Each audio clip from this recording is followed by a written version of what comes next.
Bem-vindos, ouvintes do podcast Prescrição Original, o podcast do Colégio Brasileiro de Medicina do Estilo de Vida, o CBMEV. Eu sou a doutora Paula Schlickman. Eu sou a doutora Tatiana Farias. E hoje nós somos as hosts desse episódio. Hoje a gente vai falar sobre o tema MEV, Nutrição e Comportamento. Esse podcast tem o patrocínio do Life Up, que é o nosso patrocinador oficial. Muito obrigada, Life Up. Para falar sobre o tema, a gente trouxe dois convidados muito especiais, o Dr. Daniel Martinez e a doutora Carolina Pimentel. Bem-vindos. O Dr. Daniel Martinez, ele é psiquiatra pela USP, certificado pelo International Board of Lifestyle Medicine e ele tem o International Fellow pela American Psychiatry Association. E a doutora Carol Pimentel, ela é nutricionista, doutora em ciências pela USP e certificada também em medicina do estilo de vida pelo International Board. Muito obrigada por estarem aqui com a gente. Para começar, eu queria que vocês contassem para a gente um pouquinho como é que a MEV entrou na vida pessoal e profissional de vocês. Bom, então, olá a todos. É um prazer estar aqui conversando com vocês. Até porque a MEV foi muito especial para mim, né? Eu, enquanto nutricionista, e justamente no doutorado, a minha tese foi sobre dietas vegetarianas. E eu levei um dos papers de dieta, né, do doutorado para a Universidade de Loma Linda, num congresso internacional sobre vegetarianismo. Ali eu conheci as Blue Zones, e ali eu conheci a medicina do estilo de vida como disciplina médica. Então, e fiquei sabendo do curso, né, de Lifestyle Medicine em Harvard e fui fazer o curso. E me impressionei muito porque eu sentia muita falta, enquanto nutricionista, de posicionar a nutrição dentro de um contexto. Eu acho que vocês percebem isso quando o tema é alimentação, quando todo mundo quer relacionar um alimento e um nutriente com um milagre, ou uma causa, ou um tratamento, né? E a nutrição, ela precisa ser entendida dentro do contexto do estilo de vida sempre. Então, fazer o curso da MEV, primeiro me trouxe colegas muito queridos, né? A gente sabe que a MEV é contagiante. Ela agrega. Ela é muito agregadora. E aí, né, com o processo de certificação, depois aqui no Brasil, mais ainda. Então, a medicina do estilo de vida me trouxe muitos argumentos baseados em evidências científicas para fortalecer não só o pilar da nutrição, mas para contextualizá-lo.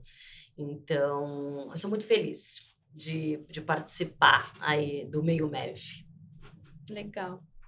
E você, doutor Mineiro? Para mim foi uma coisa meio parecida.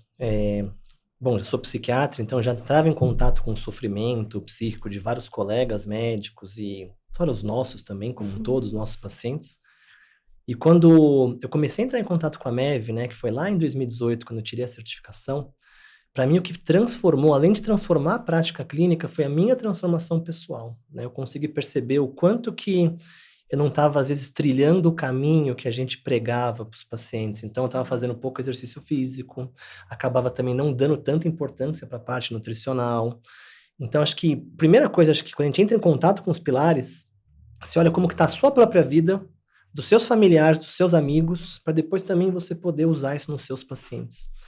Então, acho que o principal ganho que eu teria que falar da MEV, primeiro foi esse ganho pessoal. Acho que é o mais importante aqui. E em várias esferas da vida, coisas pequenas, por exemplo, mais energia e disposição para brincar com meu filho. De repente, quando você se cuida, você também tem mais energia, mais disposição, melhora todas as outras esferas, a gente vai falar um pouquinho disso daqui. E lógico, né, juntar com essa comunidade, coisas que a gente já fazia meio intuitiva, mas agora a gente acaba fazendo com metodologia, com embasamento científico, e as pessoas que às vezes já vão fazendo meio isso, quando entram em contato com a MEV, falam, nossa, achei aqui alguma coisa que congrega. E acho que deve ser bem recorrente as pessoas falarem isso aqui, né? Então, acho que esse ganho, fora os outros projetos que vieram depois, é o principal. É verdade, é uma força muito agregadora, né? A gente começa se tratando e aí pensa assim, não, mas eu quero levar isso para todos os meus pacientes, e para casa, e para os outros colegas. E o Daniel falou uma coisa contagiante. muito bacana, né? É tudo sobre o autocuidado. É, tudo sobre Então, autocuidado. a gente que é da área do cuidar, quando a Uhum. gente se cuida, a gente fica muito mais apto a cuidar do outro, né? E levar esse discurso como exemplo é muito mais poderoso também, né? A gente aconselha melhor, a gente fala mais sobre o estilo de vida e a gente argumenta também, traz argumentos, né, sólidos, firmes, né, de novo, baseado em evidência, que podem, de alguma forma, tirar aquele paciente, aquele indivíduo que está lá em pré-contemplação, né, e dar um cutucãozinho para ele ir para um estágio de mais contemplação ou ação. Sem falar que eu acho que inspira muita gente, né? Exato.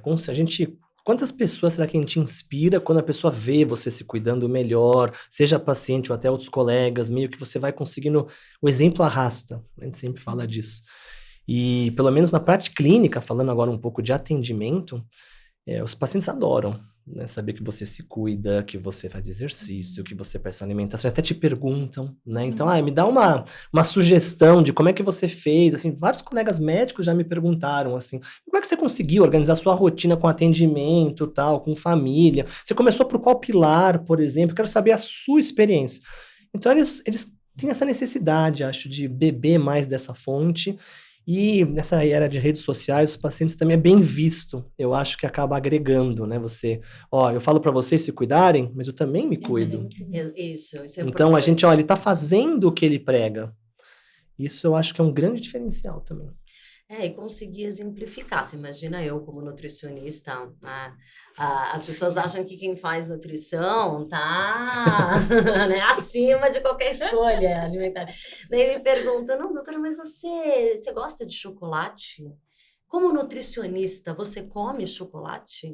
Olha, eu como nutricionista sou humana, né? Não só Chocolate gosto, é bom. exato. Isso é legal a gente trazer também, né? Quando a gente pensa com esse olhar do bem-estar, né? Com esse olhar de usar os pilares do estilo de vida como alvo terapêutico, obviamente que a gente vai fazer manejo na dieta, mas é muito menos sobre restrição e muito mais sobre inclusão. Verdade. E assim, uma coisa que o Daniel falou, né, que acho que a gente tem sempre que trazer isso como diferencial da MEV, que não é só orientação, né, sobre os pilares, orientação, mas, em primeiro lugar, estratégias e ferramentas que a gente utiliza ali na relação com o paciente, que faz com que ele faça esse movimento, porque esse movimento precisa ser dele, né? Para que essa mudança seja mais consistente, né? Consciente e autossustentável. Então, as estratégias do coaching, da psicologia positiva, da terapia cognitiva comportamental, acho que tudo isso, esse é o diferencial. E essa mudança, né, baseada em valor, né, no propósito, o que é que vai fazer você fazer essa mudança?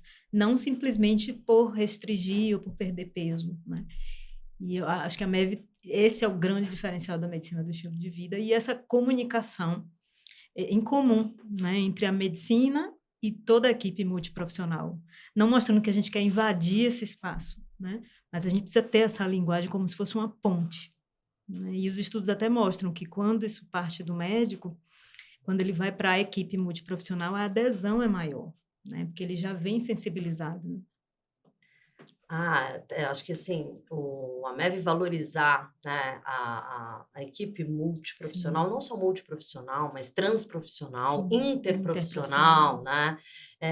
Isso, quem ganha é sempre o paciente, é sempre quem está sendo cuidado, né?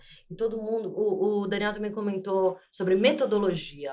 E isso é importante, porque quando a gente está falando de estilo de vida, né, quando a gente fala de alimentação, de atividade física, a gente tem tantos modismos, né, tantas a saúde sofrendo a influência de tantos outros setores, né, que a gente precisa separar o que de fato importa a nossa saúde e qualidade de vida. Interesses, né? O que são interesses adversos à saúde, né? E colocar o paciente no centro da tomada de decisão.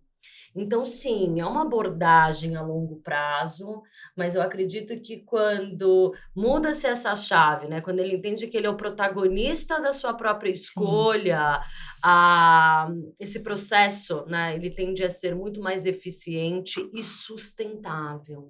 Se eu for trazer isso para o universo das dietas, qualquer dieta funciona. Qualquer dieta que você diminui a quantidade de energia ou aumenta o gasto calórico, ela vai promover uma perda de peso. É por isso que existem tantas dietas, que vai desde você não comer nada, ou até você comer tudo menos a lua. Eu gosto dessa, da dieta da lua. Né? Essa é bem interessante. Mas qualquer dieta funciona, mas funciona num período de 5 meses, no primeiro ano de intervenção, depois de 24 meses, todas as dietas falham. Porque não é sobre dieta, é sobre comportamento alimentar. Né? É sobre como ter prazer em fazer escolhas mais saudáveis, e não é sobre um alimento, é sobre o padrão da sua alimentação, né? O que majoritariamente compõe a sua dieta e, claro, tendo atenção aí, né, a todos os outros pilares. Complementando um pouquinho, né, que você falou e a Tati também, eu gosto muito de trazer um exemplo, até trouxe aqui para o curso do CBMEV, no MEV Start, mas eu vou falar aqui porque eu acho que é importante. Quando o paciente ele é o protagonista da mudança. Então vamos pegar o exemplo de perder peso, que a gente falou aqui. Faz de conta que eu quero perder peso porque meu médico mandou, ou minha mulher mandou. É muito diferente, por exemplo, se eu quero perder peso porque eu quero dançar com meu neto na festa de 15 anos dele ou na formatura, por exemplo, né? Então, se a pessoa tem aquela motivação interna ativada, ela vai conseguir se manter mais fiel no propósito e vai conseguir também trilhar melhor a caminhada. A analogia clássica é do violão, né? Então, faz de conta que eu quero aprender a tocar violão para ganhar dinheiro num bar, uma coisa externa, remuneração. Ou eu quero aprender a tocar violão para tocar uma música surpresa no meu casamento para minha esposa. Então, quando a gente consegue fazer o paciente perceber o motivo que ele quer mudar, e no caso aqui a gente falou de peso, mas podia ser qualquer outra mudança, a chance de sucesso é maior, porque você consegue mudar o comportamento. Né? E às vezes é a mesma atividade constante, mas é o poder da escolha.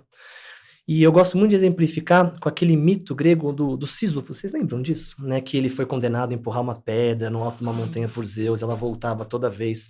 E essa é uma analogia do professor Casey Jones, que é um professor de entrevista motivacional. Ele é um assistente social, aliás, muito bom, e ele mexe muito com população de álcool e drogas. E ele usa esse exemplo. Fala, imagina um cara fazendo uma atividade, o nosso Sísifos aqui, recorrente, chata, que ele não quer, obrigado, porque alguém está mandando ele fazer. Esse é o nosso paciente que está fazendo alguma atividade mandado que ele não quer. Qual que é o peso? Emocional, espiritual, mental, psíquico, qualquer peso que a gente for pensar, social, emocional, desse cara. Agora imagina que essa atividade não é empurrar uma pedra numa montanha, mas é fazer uma caminhada todo dia de 30 minutos. E o peso, o sofrimento é o mesmo para o paciente. Agora imagina que esse mesmo paciente, ele vai, só que é o tempo para ele, que ele organiza as ideias, que ele escuta um podcast, ou que ele caminha com uma pessoa querida. Sim. É a mesma atividade, certo? Caminhar, não sei lá o quê, tá? Só que esse é o poder da escolha. Então, um tá sofrendo porque às vezes é uma coisa externa, não quer, o outro foi interno, ele quis fazer. Então, às vezes, quando a gente fala de comportamento, né, e é fundamental, acho, na medicina de estilo de vida, a gente consegue ajudar o paciente, por que você quer mudar? O que traz, assim, para você? Por que você brilha o olho? E às vezes esse eu acho que é o pulo do gato, né? Que é, às vezes a pessoa, tá, eu entendi que é importante, mas como é que eu vou pôr na prática, né? E tem que falar de vínculo também, porque às vezes já tiver essa experiência, o paciente passou com um amigo seu, que é tão bom quanto, tão bom médico, tão bom nutricionista, parou de passar com ele e passou com você. E às vezes vai ser a mesma intervenção que você vai fazer, né? Vai fazer o mesmo plano alimentar, vai orientar de exercício também, ou vai prescrever o mesmo remédio. E por que às vezes deu certo com você e não deu com o outro? Ou pior, passava com você e agora tá passando com uma outra pessoa e tá fazendo as mesmas coisas, né? E agora tá dando certo ou não. Então, às vezes, essas coisas meio ocultas aqui, às vezes é isso. Ativou a motivação interna, teve a ver com o vínculo, ou às vezes não se sentiu julgado, ou deu um match melhor. E quando a gente olha para isso, a gente consegue melhorar também a nossa eficácia no atendimento. E isso, o processo do estudo da medicina do estilo de vida traz essas ferramentas e protocolos para que a gente possa nos desenvolver assim, né?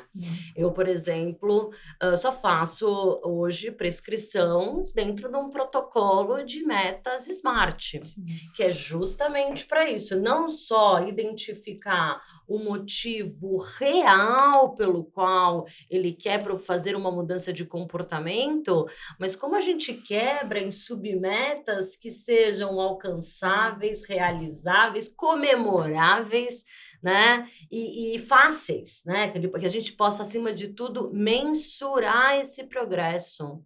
Então, acho que todo o protocolo da metodologia aí da prescrição e do atendimento em medicina do estilo de vida nos desenvolve muito também na prática profissional, né?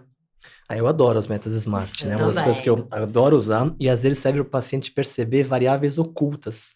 Eu gosto muito de um exemplo de um paciente meu, que a gente estava lá, foi fazer um planejamento SMART com ele, planejamento perfeito, né? Ia caminhar e de volta até o parque 2 vezes na semana, com a esposa, de segunda e quarta-feira, que a esposa já andava, começando na segunda. Por 3 semanas. E eu achei que eu estava abafando lá, né? Aí eu perguntei para ele, falei, qual a chance de você conseguir fazer isso no próximo mês, sem furar nenhuma vez? Muito boa. Então, aí olha, fecha, aí o paciente chegou pra mim e falou, putz, nossa senhora, né? Eu falei, nossa, mas por que cara é essa? Eu lembrei que eu faço inglês de quarta-feira. Aliás, minha esposa começou a caminhar, ele falou, porque eu fazia inglês de quarta. Então ela começou a andar de quarta, depois começou a andar de segunda. Então, às vezes, o planejamento SMART ajuda o paciente também a perceber. Então, volta para 1 vez por semana, em vez de 2. Aí vai rolar super, né? Então, o planejamento SMART, acho que ele é muito poderoso quando você faz junto com o paciente e também quando você vai colocando na rotina, ele percebe as barreiras dele. Exato. E o tracking dessas metas é super importante, porque ele também reconhece quando foi fácil e quando ele estava confiante para atingir essa meta, quando foi difícil, quais foram as barreiras e os desafios. Então, tudo também é sobre se conhecer, né? O autocuidado é esse autoconhecimento. É a frase clássica, né, do oráculo de Delfos, conhece-te a ti mesmo. Exato, e controla-te. Assim, para muitas pessoas, né, parece algo inalcançável, né? E uma coisa que é interessante das metas SMART é assim, trazer a pessoa para a realidade, que é o que você está trazendo aí, Carol, né? O autoconhecimento. E o que é que vocês percebem isso assim na prática, né? De trazer essa pessoa para essa realidade, de saber que não é algo que a gente vai dizer que tem que fazer. Vamos ver como é a sua realidade, dentro dessa realidade. O que é possível ser feito, né? Acho perfeito, Tati. Tanto que a gente chama, às vezes, das metas SMART vazias, né? Uma das críticas do planejamento SMART. Você faz de conta que eu vou fazer aqui para esse mesmo paciente, que ele vai cozinhar brócoli na air fryer 2 vezes na semana, de terça e quinta, começando semana que vem por 1 mês. Tá perfeito. Boring, né? Daniel. Mas tá perfeito o planejamento SMART, né? E a crítica é essa. Mas é uma meta autoconcordante, né? Que são aqueles 3 As, afetiva, autêntica e com autonomia. Então, não é só fazer o planejamento SMART, né? Na MEV, vocês também vão vendo que assim, mas faz sentido para ele. Tem afeto aqui? Ele tá com esse senso de autonomia, de pertencimento, né? É autoconcordante para ele. Então, não é fazer planejamento SMART vazio, né? E sim que boring, né? Não, melhorar isso daqui. E fica essa sensação, mas tá perfeito pelo SMART aqui, né?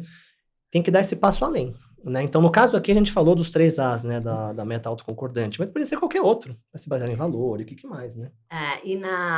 Quando a gente fala de alimentação, as crenças, elas são inúmeras, né? E as informações fora de concordância também. Você sabe que uma das principais barreiras que a gente tem na adoção de um comportamento mais saudável em relação à alimentação é que o paciente ele desconhece que uma alimentação saudável tem como primeira premissa ser prazerosa. Ela tem que ser gostosa. Sim. Você tem que ter prazer de estar fazendo essa escolha, montando o seu prato dessa maneira, né? Obviamente que assim, é um processo de transição, né? Mas acho que essa é uma premissa básica, né? E uma barreira grande que a gente precisa transpor no atendimento e na orientação nutricional. E é a origem, né, também de muitos distúrbios do comportamento em relação com o alimento. A falta do prazer começa a desenvolver uma relação que não é afetiva com a comida e um relacionamento que não é saudável com o alimento, né? Então, acho isso bem importante, né? E para além do protocolo de qualquer meta, né? Trazendo aí o exemplo do Daniel, do brócolis toda terça e quinta por um mês, né? Isso não parece mais um castigo do que... Tá fazendo obrigado. Exatamente. Né? Uma obrigação. Então, assim, é claro, né, que se você ama este alimento, não só eu vou te encorajar a comê-lo 2 vezes por semana, como também eu vou te mostrar diferentes formas como ele deve ser preparado. Né? Então, assim, quantas opções todas existem, as né? opções em diferentes momentos, porque a variedade, além do sabor, a variedade aí é um dos pilares básicos da alimentação mais saudável. E eu acho que quando a gente fala de comportamento alimentar, pegando o gancho que você falou, trazer clareza para os nossos pacientes já é acho que é uma ferramenta maravilhosa, né? Então vamos falar de compulsão também, mas vamos primeiro falar de comer emocional, né? Então imagina, por exemplo, e pode transpor isso para outra coisa, né? Então faz de conta que eu estou bebendo para relaxar, para tirar uma sensação negativa, ou eu estou bebendo para ficar alegre e curtir a balada. Sim. Ou, de repente, eu como para ficar menos angustiado, ou menos ansioso, ou porque eu estou irritado, ou porque eu estou triste, ou porque eu estou entediado, ou estou comendo para comemorar. Então, num cenário, ou compra também, podia ser o exemplo aqui, né? Eu estou diminuindo uma sensação negativa. No outro, eu estou ajudando para aumentar uma sensação positiva.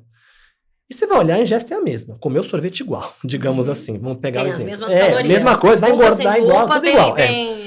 Só que quando você entende o que está por trás no comportamento, você consegue até, digamos, tratar melhor, mas o paciente também fica mais no controle. Porque lembrar que prazer a gente trata com prazer. Né? Então, se eu só tiro alguma coisa prazerosa, não ponho nada no lugar, vai canalizar. A gente vê isso em álcool e drogas, né? Uma coisa clássica aqui.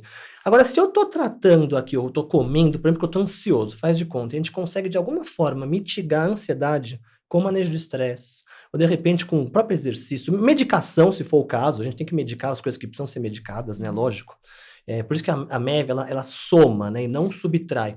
Então, muitas vezes a gente tem que medicar sim, dependendo da intensidade. A gente às vezes tira o lado de cá ou de cá e o paciente vai entendendo como é que ele também pode ter outras ferramentas para... O que mais que eu faço que me dá prazer que eu poderia colocar? Quais outras coisas que eu poderia fazer para me aliviar? Porque se o meu problema não é fome, a comida não vai resolver, né? Vai só tamponar de alguns aspectos. E aí o comer emocional, se é uma coisa recorrente, né, sistemática e toda vez, o paciente fica meio refém daquilo. Né? E pode também ter a compulsão alimentar. Eu gosto de compulsão, resumir em 3 critérios. Né? Primeiro, é o volume, é a quantidade. É uma quantidade muito maior do que uma pessoa numa mesma situação semelhante, no caso aqui da comida, comeria.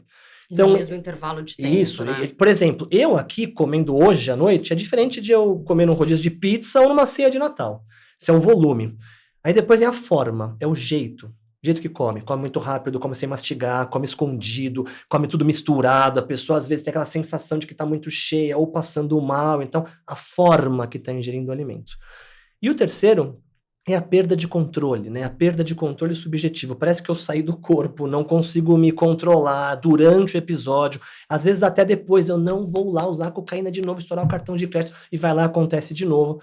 Então, quando você tem os 3 critérios que é a compulsão clássica, digamos assim, né, que tem que acontecer pelo menos uma vez por semana, aquelas coisas do periodicidade, você dá um nome para o paciente, ele sente um alívio. Fala, nossa, tá, então eu descobri o que eu tenho. Agora vamos tratar. Né? E aí vamos tratar de que forma? E aqui que eu acho que a MEV entra. Né? Porque a pessoa fica, às vezes, desesperada, não vê caminho. Tem um monte de opções que a gente pode colocar. Né? Várias portas para a gente poder tentar entrar aqui. Qual que você, nesse momento, acha que a gente conseguiria começar primeiro? A gente vai pro sono? Vai dormir melhor? Para ter um bom dia, ter uma boa noite. Para ter uma boa noite, ter um bom dia? Vamos começar pelo manejo de estresse? É sempre quando eu chego estressado do trabalho. Vamos começar pela alimentação, de repente? Não, vamos começar por... vai diminuir aí o padrão de substâncias. E aí você monta com o paciente, acho, o comportamento ideal para ele, eu acho que a chance de sucesso aumenta muito. Vocês não concordam? Não, com certeza. E na tua fala, Daniel, quando você coloca, vamos começar por onde? Porque a gente escuta, e muitas vezes entre nós profissionais, né? O paciente, ele não quer mudar. Ele não quer mudar ou ele não sabe nem por onde começar a mudar. Recentemente, até com outro grupo de pesquisadores, a gente desenvolveu, e agora está no processo de validação científica, de um score de saúde para trazer uma pontuação, para conseguir ter uma visão melhor dos diferentes pilares. E a ideia é que, a partir desse score, o paciente conheça, né, assim, o nível de adequação que ele está nos diferentes pilares, e para que a gente proponha aí um caminho por onde começar. Mais fácil. Mas geralmente não é naquele pilar que a pontuação está menor. Aquele é o caminho mais difícil. Né? Geralmente, essa isca, né, vai vir, por exemplo, da qualidade do sono, né? Quando a gente vê do indivíduo sedentário, né? Muitas vezes não é por ali. E essa visão abrangente, né, essa big picture que a MEV traz para a gente, dá a possibilidade da gente também mostrar o início desse caminho, e que tudo tem um caminho do meio, né? Acho que principalmente quando a gente fala em termos de alimentação, parece que é tudo, é muito ou tudo ou nada, né? Ou eu vou comer chia, castanha, suco, Alimento verde, vilão, alimento herói, né? Exato. Ou tudo inflama ou nada desinflama, né? É muito surreal. E de novo, né? Então parece que se a gente não tem aquela alimentação considerada perfeita, então tudo bem. Então, só vou abrir pacote mesmo. E os pacientes desistem mesmo. Eu falo até isso para os pacientes, né? Que você não pode deixar o ótimo ser inimigo do bom. Muito bom. Né? Isso. Bom. O feito é melhor do que o perfeito não feito, né? Então, a gente tem que tá caminhando, né? Em direção. Eu gosto muito daquele exemplo da educação. Meu filho tá com 6 anos, tá aprendendo, começando agora, entrando no primeiro ano, né? E a professora falou disso e eu lembrei da arte marcial. Que é um mantra que a gente tem, que é assim, que só aprende a lutar quem luta, né? E só luta quem aprende a lutar. Só aprende a escrever quem escreve, e só escreve quem aprende a escrever. Vem daí, né? E é mais ou menos isso, né? Então, você só vai conseguir quando você estiver colocando em prática, e aí você vai ter sucesso, nada gera mais sucesso do que sucesso, né? Uma coisa vai buscando a outra. E às vezes é isso, é tudo ou nada. Imagina que eu vou conseguir começar a fazer 300 minutos de atividade física por semana. Eu faço 0, né? Não vai rolar isso daqui. Então, é 0. E aí, às vezes, mas você não consegue fazer um pouco, caminhar em direção. Mas tá muito longe. Tá tudo bem. A gente vai fazer o good enough. E aí, às vezes, aqui o cara começa a caminhar, por exemplo, vou beber menos, porque amanhã eu vou tentar andar, me sinto melhor, né? Já começa a, por exemplo, ter um comportamento mais saudável, a escolha alimentar vai mudando, aí depois ele dorme melhor, né? Então, você puxa um elo lá da corrente, todos vão andando, né? Eu acho essa analogia ótima. Então, não importa para onde você vai começar, você pega um e vai andando. E aí você vai caminhando em direção aos comportamentos saudáveis, você vai refinando isso. Eu costumo falar, inclusive falei na aula que a gente gravou, né, do Mevstar, sobre isso, né? Os pilares da medicina do estilo de vida, eles parecem uma engrenagem muito perfeita. Talvez não importa por onde, né, você vai começar, mas essa isca, essa puxada faz essa engrenagem rodar. E a percepção, porque as pessoas têm que experimentar o benefício, né? A gente está muito imediatista também. Eu começo a fazer exercício hoje, amanhã eu vou experimentar um corpo forte. Não, provavelmente você vai experimentar uma cãibra, né? Eu saí pior do que eu entrei nessa academia. Tô morrendo de dor, não vai rolar, né? Não vai rolar. Mas, assim, a continuidade, né? Então, assim, o quanto a gente adere a esse hábito de forma contínua, aos poucos essa experimentação do bem-estar vai acontecer. E é por isso que começar, por exemplo, pelo sono, como você comentou, Daniel, ele é tão efetivo, porque uma noite bem dormida, você Todo mundo sente, né? Nossa, experimenta o muda a vida. bem-estar É. E na uma hora mal que dormida acorda. todo mundo sabe. Exato. E é legal também isso, complementando, que às vezes o paciente é muito ansioso, né? Ele quer ver muito benefício. E eu gosto da analogia da semente. Vocês já viram essa analogia, né? Quando você plantou uma árvore, você fica toda hora descavando lá para ver se está crescendo, né? Ah, deixa eu ver. Não, peraí, mas já plantei uma semana. Deixa eu ver se está germinando ou não, né? Não, você espera. Então você tem que confiar no processo. Então coloca uma das suas metas, vou plantar uma. Quanto tempo demora para crescer? Sabe? Demora um mês essa planta aqui, né? Aí daqui a um mês eu vou rever e vou ver o que acontece. E às vezes o cara fica toda hora querendo mudar o plano, né? Isso às vezes eu vejo o paciente muito perfeccionista, muito ansioso, ele... Não, quero ajustar agora de novo. Quero ajustar de novo agora aqui. Não, eu fiz esse treino ontem, acho que eu posso corrigir aqui agora, né? E aí toda hora ele muda, é como se quisesse toda hora mudar o adubo lá da planta, ou ficar lá checando se vai germinar ou não. Isso vai matar a semente, né? Então, é aquela analogia, não sei se vocês viram esse meme, né? Que é um cara que tem uma escada, eu até devia ter colocado na aula, esqueci de pôr, que a pessoa vai andar uma escada, uma escada de desenho animado lá, tipo do Pica-Pau do Pernalonga, e o degrau é tão grande que ele tenta pular e não alcança. E o outro, são um degrau em cima do outro que vira quase uma... O cara não tem onde segurar, uma rampa. Agora, uma escada que ele é normal, digamos, você consegue ir dando, assim. Então, não pode ser também muito grande os degraus, a gente coloca barreiras muito elevadas, o paciente não vai conseguir, e também não pode ser que daí se perde no processo. Vocês devem ter paciente que fica lá só organizando, agora quando eu tiver o melhor tênis, agora quando eu tiver a melhor air fryer, não, agora eu preciso de um cooktop X e não sei lá o que. Ele tá se perdendo no processo. Sem partir pra ação, né? E sem começar. Tá? Isso é uma coisa que eu também vejo muito. E é quando eu estiver pronto, né? Mas às vezes você nunca vai estar pronto. Então só vou escrever quando eu tiver o melhor lápis, a melhor caneta, quando decorar o alfabeto, uma borracha. Não, você vai começar com o que você tiver e depois você vai arrumando. Sabotagem um pouco isso. Às vezes até inconsciente. Eu tô gastando tempo, eu tô me esforçando nisso. Olha a planilha maravilhosa que eu fiz aqui, né? Eu falei, então. já e de novo, a gente volta para o autoconhecimento, sim, né? Sim. Porque só percebendo esses gatilhos é que a gente é capaz de transpor e ir para ação, né? E na escolha de uma alimentação saudável é a mesma coisa, porque você precisa reconhecer os sabores que você de fato gosta. Sim. A comida que te traz memórias afetivas e que te conecta a alguma história, né? O que de fato te dá prazer. E aí, com esse olhar e com uma reflexão sobre essas raízes e origens alimentares, a gente começa a tirar um nó, né? Porque às vezes, quando a gente fala de escolha saudável, é tudo tão embolado, né? Não, você falou, fica naquela organização, né?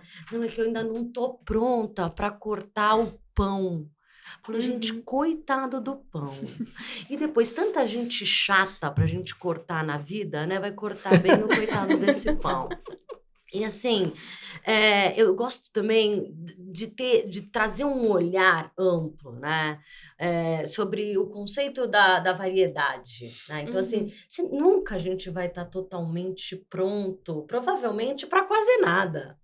Então, assim, o momento de ação é o pequeno degrau mesmo, né? Porque, assim, olhar para aquela mata muito densa, você não vê o fim você não vê o caminho, você não vê o final, mas é um passo de cada vez, né? E um olhar muito positivo sobre as suas escolhas, né? E aí, de novo, trazendo para o meu universo da alimentação, que quando a gente tem um olhar positivo sobre a escolha, quando esse primeiro degrau incluir um alimento que vai melhorar o padrão de saudabilidade da dieta e não retirar, a ação começa a ficar mais fácil, o fluxo começa até a ser mais contínuo.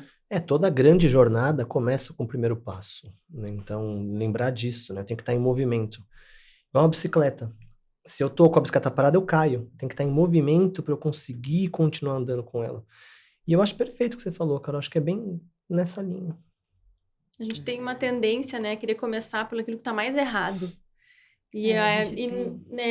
Quando a gente senta com o paciente e analisa todos os pilares, a gente vai ver que não, vamos começar pelo talvez um que tá bom, mas dá para melhorar um pouquinho. O que é mais fácil? Justamente ter esse olhar mais positivo. O que te dá mais prazer, né? Vai Onde te você dar vai ficar prazer mais naquele animado. E ajuda, é muito mais fácil eu virar ótimo numa coisa que eu sou bom do que eu ficar menos ruim numa coisa que eu sou péssimo, né? É igualzinho chegar para um paciente que tímido, fobia social, tá com vergonha do corpo e fala, você vai para uma aula de dança. Você vai pra academia. Às vezes para ele, mas será que essa é a melhor estratégia? Assim, né? Mas você faz 0 de exercício, eu tenho que começar por aqui. Você gostaria de começar por qual? Isso vai ajudar com certeza. Ninguém vai falar que tira o pilar exercício, mas será que os outros não podiam começar por aqui? Ou não, vou começar a fazer um exercício sozinho, de repente, né? A caminhada do podcast, o exemplo que a gente falou. E você monta com o paciente, porque às vezes é tão difícil, eu não vou conseguir isso. Aí ele abandona tudo. Ele não faz nenhum dos outros, vai por tudo ou nada. Eu posso trazer um dado importante recente? Você falou sobre vontade. caminhar, né, Daniel? Porque é isso, quando a gente fala, não, eu vou começar a fazer exercício físico, aqui o padrão ouro, né? Então a gente vai ter que fazer 4 vezes de 300 minutos, exercício de força, 200 150 minutos no de mínimo? flexibilidade, né? Mais 300 de aeróbico. Dados recentes com a população americana sobre número de passos por dia e taxa de mortalidade mostraram que a pessoa que sai de 4.000 passos diários para 8.000 passos diários, dependendo da faixa etária, já pode ter uma redução em 53% na taxa de mortalidade total. Cara, é muita coisa. Para uma orientação muito acessível, que anda um pouquinho mais. E um pouquinho mais todo dia. E mostrar que esse pouquinho faz muita diferença, não é o perfeito. Caminhar 8.000 passos por dia entre aqueles que têm mais de 65 anos de idade, essa taxa de mortalidade sai de 80% por volta de 20%. É muita coisa, né? Isso é saúde pública. Verdade. Então, a gente tem que tirar as pessoas do sedentarismo, a gente precisa melhorar o padrão da saúde geral e da alimentação, mas dá para ser por orientação simples, fácil, acessível e que, de fato, traz um resultado. E pegando a personalização, que eu acho que isso, às vezes, também é a mágica no consultório. Então, a gente falou que o nosso paciente vai andar 8.000 passos, por exemplo. Como? Sozinho, acompanhado, na esteira no parque, com música ou sem música, com podcast ou não, né? Qual horário que é melhor para ele, de que jeito. Segurança. E ele vai montando o próprio plano e vai também se apropriando. Olha lá a autonomia, né? Que a gente falou das metas autoconcordantes. Então, como é que você quer fazer isso? Né? Porque não é só anda, né? Assim, então, com certeza, vai ajudar. Mas o paciente ele vai personalizando para ele, mesma coisa, a história alimentar que a gente falou aqui, né? A chance de sucesso é maior. Por isso que o comportamento também melhora. E por isso que eu acredito muito na medicina do estilo de vida e nesses argumentos, né? Eu trouxe dos passos, mas na alimentação, por exemplo, a Finlândia conseguiu reduzir em 73% a morte por doenças cardíacas na população masculina. Só com a mensagem 5 a day, os 5 por dia. Coma 5 vegetais por dia. Não tinha sobre óleo de coco, não tinha sobre ovo, não tinha sobre pão, não tinha sobre detox, né? É sobre incluir 5 porções de frutas e hortaliças. Né? E olha o efeito que isso tem em saúde pública. Então, acho que nós, profissionais, a gente também precisa dessa consciência. De começar devagar nas nossas orientações, de unir a nossa mensagem, fortalecer essa mensagem, né? Porque ela precisa ser clara, simples, atingível. Eu acho que é por aí que começa um processo de mudança, né? Por uma saúde pública melhor. Verdade. Acho que, assim, tem uma coisa que vocês falaram que é bem importante. Nesse processo, a gente tende a lembrar daquilo que não era bom. até por um mecanismo de sobrevivência, né? E a gente sabe que a gente tem uma função psíquica, que é a atenção, que a gente pode negociar com ela e voltar para o que foi bom nesse processo, né? Você melhorou, acrescentou, e o que isso trouxe, né, de sensação, né, naquele momento. E aí eu fico pensando, assim, no paciente psiquiátrico, principalmente no paciente com depressão, né, que ele tende a olhar o que é negativo. E eu acho que é um dos grandes desafios na MEV, dos pacientes psiquiátricos, né? Como é que você percebe isso, assim, essa mudança de hábito para o paciente? Acho que a primeira coisa é ver o grau da depressão, né? Porque isso também muda. Imagina um paciente deprimido grave, que não sai da cama, não quer tomar banho, tá com um campo vivencial muito restrito, humor depressivo, pensamento muito crônico negativo. Diferente, talvez, uma depressão leve, né? Que ele tá lá, vivendo, trabalhando, tal, mas o tônus afetivo dele tá mais achatado, vem do mundo mais cinzento. Eu gosto dessa analogia no consultório. Mesmo que você tá com óculos de sol aqui, vem do mundo um pouquinho mais cinzento. Ou anedonia, né? Você lembra o que era anedonia? Anedonia eram coisas que davam prazer, agora dão menos. Então faz de conta que eu, Daniel, eu adoro jogar videogame. O prazer gerado antes era nota 10, agora eu vou jogar videogame, o prazer gerado é nota 5. Ainda é bom, né? Mas é menos bom, brilha menos o olho. Então o cara tá um pouquinho deprimido, depressão leve, vamos pegar esse exemplo que eu acho que é o mais comum aqui do consultório, porque a depressão grave, às vezes, tem que fazer outras intervenções que talvez a parte farmacológica vai ter que até passar na frente da MEV, né? Porque imagina que eu falo para ele comer melhor e ele nem toma banho, né? Ou ele vai andar, ele nem sai de casa. E sempre aquele olhar de tirar o paciente do risco. Não, isso. Lugar, nem tava pensando, eu grave mesmo, suicídio é prioridade, né? Isso é quase emergência aqui pública, né? A gente também pode até falar disso. Mas então vamos pegar o exemplo aqui que a Tati falou. Então ele tá lá vendo o mundo mais cinzento já. Você vai ter que talvez ativar as forças dele. Então, por exemplo, até usei isso daí na aula do MEV Start. Você falou para mim que você conseguiu manter o seu peso perdido no passado por quase 1 ano. Sim. Como você fez para conseguir? No próximo ano, como é que você imagina que seria uma boa hora para você se alimentar melhor, ir no psicólogo, ou passar na nutricionista, ou ir na terapia? Então a gente vai ter que tentar buscar alguma coisa interna dele, que ou que ele já fez e deu certo, porque a chance é maior, porque já fiz esse plano, já teve sucesso prévio, ou qual comportamento ele gostaria de colocar. Acho que esse é o ponto 1. O ponto 2 é que se tiver uma síndrome, né, que é um conjunto de sinais e sintomas, tem que tratar. Tá? Então a gente pode tratar muitas vezes com fármaco, que acaba sendo mais rápido até, né? Então o exercício pode ajudar também, mas imagina que cruel que é para um paciente que está sem vontade. Vontade, start, energia, né? Vamos diferenciar um pouco os três. Vontade são os meus quereres. Eu quero sair, trabalhar, estudar, ver TV, me divertir, viajar, fazer exercício. O start é literalmente iniciar, começar a procrastinar, empurrar com a barriga, iniciar um comportamento. E depois se eu começo esse comportamento, como é que é a manutenção dele? Eu começo e paro no meio, eu começo e termino, vou me arrastando, faço meia boca ou não. O paciente percebeu onde está, de repente, o déficit dele, o médico, o profissional conseguiu perceber. Tá, você quer fazer ou você nem quer?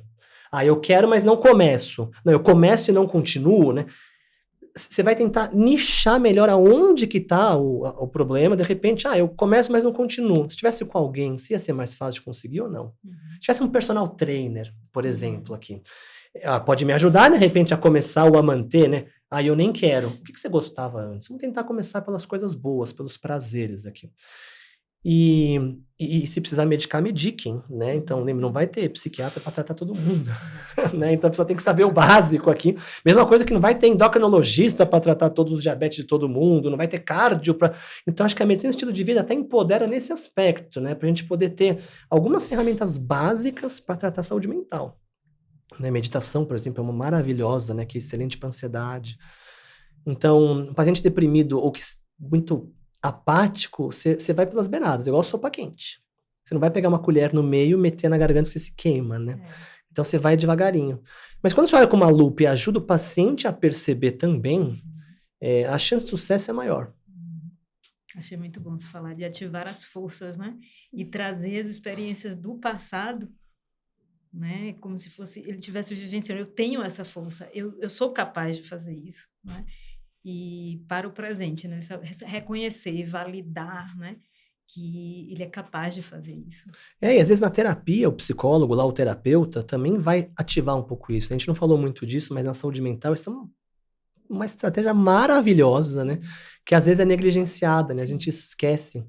E Eu sou super fã e acho que ajuda muito os nossos pacientes, né, quando bem indicado, profissional vinculado, né, que está lá junto, né, de mão dada, caminhando em direção à mudança. E é por isso que eu adoro trabalhar com equipe multi, né, porque um acaba ajudando o outro, É e fantástico. faz também. toda a diferença. Eu acho que a mágica, eu acho que é essa. E é isso, quem ganha é É o paciente, que ninguém tá no voa centro. sei lá, um avião. O comandante não vai, ele precisa da tripulação inteira. Né? Então todo mundo tem que se ajudar e às vezes cada hora um vai estar no controle lá do volante. Isso. Agora, de repente, quem vai brilhar é a Carol. Aí, de repente, Sim. deprimiu horrores, tá? Talvez eu vou ter que assumir um pouco aqui o cruzeiro aqui. Mas o objetivo final é a viagem do paciente, o desfecho, o destino. E todo mundo entregando, né, a sua especialidade para promover esse desfecho saudável, né? Então, e a troca entre nós também é muito importante. Fico escutando o Daniel falar, já quero marcar uma consulta. É uma delícia. Mas pra quê? Você tá com algum problema? Não, eu tô ótimo, só quero escutar ele falar, né? Então, obrigada, Daniel. Imagina, eu agradeço sempre o convite aqui. Quanto mais a gente conseguir dividir, acho que somar, informação tem que ser dividida, né? E compartilhada, que nem a gente está fazendo aqui. É verdade. Muito legal. O papo tá uma delícia, mas a gente tá esgotando o nosso tempo. É verdade. Para finalizar, eu queria que cada um de vocês trouxessem qual que é a prescrição original que vocês deixam para o nosso ouvinte. Olha, eu acho que isso, muito que eu falei aqui, né, sobre a gente resgatar. Então, se eu for prescrevo no pilar da nutrição, né, eu acho que é a gente resgatar esse relacionamento saudável com a alimentação, né, resgatar o prazer, não só por nos alimentar bem, mas também por preparar os nossos próprios alimentos. A habilidade culinária é como escrever, né? É uma habilidade que pode e deve ser aprendida. Então, e mais do que isso, é por meio das habilidades culinárias que a gente transmite as receitas e as memórias afetivas que vêm da comida de geração para geração. E a gente se apropria também de um patrimônio cultural, que é a gastronomia, né? Da nossa família, da nossa região, do nosso país. Então, essa é uma boa prescrição original. A gente resgatar o prazer aí também por cozinhar mais e compartilhar essas refeições. Legal. Onde é que o nosso ouvinte pode te encontrar, Carol? Pode me encontrar no @doutora DRA Carolina Pimentel no Instagram. Acho que é o caminho mais fácil. Legal. Me segue que eu te sigo de volta. Isso aí. Olha o jabá. E Daniel, para finalizar, qual que é a tua prescrição original? A minha prescrição original seria cuide de si para poder cuidar melhor dos outros, tá? Seja na parte física, mas também na saúde mental. Quanto mais você estiver bem com você mesmo, com a sua família, com o seu estado mental, com o seu corpo, você vai ser um melhor profissional. E a segunda, que eu acho que é fundamental, é que a gente tem que cuidar da nossa rede de contatos profissionais que estão participando ativamente. Equipe multi, tá? Eu aprendo muito, né, com Carol, com quem quer que esteja ajudando junto, né? Essa postura ativa de, não, deixa eu ver o que você tem para me ensinar, para eu também te ensinar, para a gente poder ajudar o paciente, né? E o que eu vejo, às vezes, no consultório é que cada um fica na sua caixinha. Né? No hospital escola é lindo, todo mundo vai lá, fala com a Nutri, fala com o psicólogo, fala com a TO, tal, não sei o quê, vai falar com o cardio, vai falar com... Mas aí quando tá cada um no seu, eu sinto que isso perde, né? Então, e toda vez que você tenta conectar e costurar, é incrível como o outro lado também, nossa, que bom e tal, traz uma ideia que eu não tinha pensado nisso, ele não me contou isso, nossa, isso aqui vai ser ótimo. A sensação que eu tenho é que o sucesso aumenta muito, tá? Então seriam essas duas coisas, cuidar da gente primeiro, e depois cuidar das nossas relações com o objetivo de ajudar melhor o paciente. Lindo.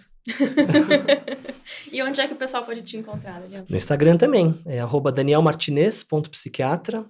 Acho que é lá o centro principal aqui, né? Vai pôr no Google, vai aparecer tudo lá, né? TikTok, site e tudo mais. Tem um monte de coisa. Excelente. Gente, eu fico imensamente agradecida. Acho que Tati também. Muito obrigada. Obrigado pelo convite. Obrigada. Maravilhosos. E eu queria deixar para você, então, que se quiser procurar mais informações, saber mais, procure o site do CBMEV, que é o cbmev.org.br. O perfil do Instagram também, @cbmev.org.br. Procure lá mais informações. Se inscreva, seja membro. A gente está aí para esse próximo ano com várias atividades, aulas. Tem o podcast também. E mais uma vez a gente agradece o nosso patrocinador, a Life Up. E a gente encerra aqui mais esse episódio.